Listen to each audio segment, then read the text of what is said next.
nó cần là sắc lệ tour hi cái sản phẩm chưa tộc tourin Christian là một number giờ thum som của pasari anh ya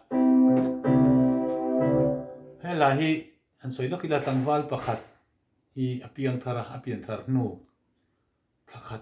vel le ka khan thi don tamaya at lungai mel te khan a thian pa in thi rem ti na zo ta ni chuan tre love thi chu amara chu kutrua ka kan han kal mai tu thi chu ati ni ome chu thu chu cc lutheran alo ria he la po tu pa hian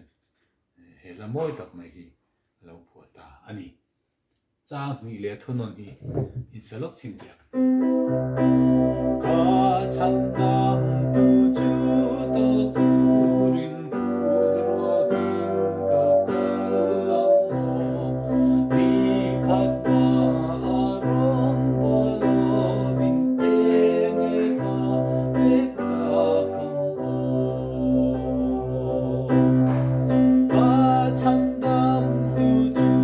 to turin ro din ka kalang mo sarau pa khat ma ruai lovin ka to ka chan dam tu ti chu re in ka lung ai lo chan dam tu min ruai wa in ma se wa ka ka to tur hian min ti re in ka lung ka chan dam tu chu to turin ruak in ka kalang mo sarau pa khat ma ruai lovin ka tok don ka chan dam tu